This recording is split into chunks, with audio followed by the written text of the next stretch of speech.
Okay, so this is Kilrogg Deadeye Normal. Alright, now in this fight we're going to go over some of the mechanics in here and kind of show you the different realms. You're going to go into visions and all that stuff. So beginning part of this fight, it's all about ads. So on either side of the room you're going to have two alcoves, and in the back of the room behind the guy in the chains, Ariok, you have another alcove at the way top. He's going to periodically call for brothers, come fulfill your destiny. One or two ads on either side are going to jump out of those alcoves, and the DPS, the ranged DPS's job is to kill them before they even get landed, or pretty darn close after. You just basically knock them out. Now the one in the back of the room is going to automatically enrage, so he's a big Hulk over there. Alright, now that guy's going to spawn. That guy's not going to spawn. He's going to cast an AoE ability that needs to be interrupted. That'll be taking care of the melee and the tank. No big deal. Our second mechanic is Heartseeker.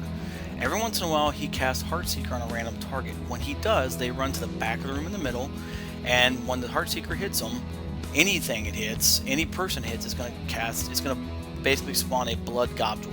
Alright, you need to kill it. Alright, if that blood gets to the boss, it does raid-wide AoE damage. You don't want that. It gets progressively nastier as you go up in difficulty from normal to heroic to mythic. So there we got another one. See the arrow coming from the boss? That tells them the direction the Heartseeker's going. So if you are between the target and that arrow, you're wrong. Now this is another mechanic called Visions of Death. He will cast 3 people from the raid will stand in those runes, and they'll be thrown into the Stormwind throne room in a kind of a future death scenario where, you know, Azeroth has been overrun by the demons and we're the last people alive, and Khadgar's back there saying, oh god, we're going to take them with us if we have to, we're going to die. So basically you want to save all of your AoEs for this area. So you got AoE trinkets, AoE abilities. You want to save them before you go into the visions. You want to save them for this, because the more taps you do on the different demons, the more the buff you get. And you want to get up to 20 stacks of that buff to do 200% more damage and healing. So now that I have the buff, I'm kind of larger than life here. We're going to cast Hero after the first visions group. So you're going to send your top DPSers in there to make sure you maximize that buff. So here, if you look at this, I take out the blood pretty quickly. We're going to go back to the boss. So we're going to take the boss from around 67%, probably down below 50% just from this group. Now he's going to send 2 different groups into visions. Alright, he's going to send the first group, and then they're going to get a debuff. So I can't go into visions until that debuff is gone. So here, when he casts visions again, he will send a different group in. So it's usually a ranged, healer, and melee. The ranged group, the ranged person usually on the end, the healer in the middle, the melee closest to the boss. Here goes our second group. So the boss is already below 50%, he's in the 40s. Here are the ads on the side, so we got 2 on this side this time. He died pretty quickly. This guy didn't last much longer. Alright, with that buff, you're able to do it. Now here's Heartseeker. So I got Heartseeker, you kind of come over here to the middle back, and I popped the defensive cooldown to decrease some of the initial damage, and then all of a sudden, we start blowing him up. Alright, so you blow up the ad, you stay out of death throws. Now death throws, the little yellow things that are floating around everywhere, those are just an easily avoidable mechanic. Melee will have to get away from the boss. The range is going to basically just, you know, kind of dance around the little pools. Keep your head on a swivel if you're range. If the ads get out of control, if an ad gets off to the side, you make sure you take them down. Now here we had 2 people get hit by the blood, which is bad.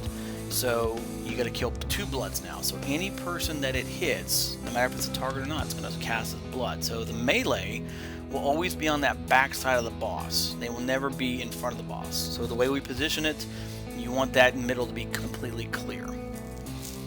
So here we have, you know, we're back into the 30%, and he's about to cast visions again. And the first group, the initial group that went in, is going to go back in. Alright, if you have Heartseeker on you, the debuff, when you go into visions, it'll clear that off, which is a nice little added bonus. So here, I didn't have all my AoE abilities available. I actually popped my trinket without thinking about it, and that's a really good way to get my 20 stacks. So now I kind of had to be a little bit more aware of using multi-strike and all that stuff to, you know, tag as many mobs as I could. So we're getting up our stacks. I think we're up to like 7 or 9 stacks. You know, as the demons die, they give you another stack, which is 10%. So if you kill 20 demons, then you're going to have your 20 stacks and you're going to quote-unquote die. And then, of course, now you sit here and you just DPS until you get your 20 stacks, and then eventually it'll kick you out. You will quote-unquote die, and it'll kick you out. Come in here, finish up any ads that are there. Make sure you don't stand in front of the Heartseeker. Heartseeker should be in front of you, but don't just run blindly in front of the boss. Kill the ads. And then once you're in there, you just start DPSing the boss, DPSing the ads that pop out. We have Bloodthirsters in 13 seconds, Death Throws. Again, you just want to make sure that you stay out of whatever you can avoid. Whatever deep damage you can avoid, just stay out of it.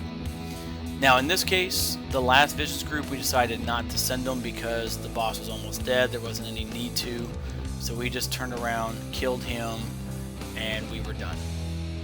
Killed him in under 6 minutes. So we got Ariok as a follower. If you kill him under 6 minutes, you get the follower.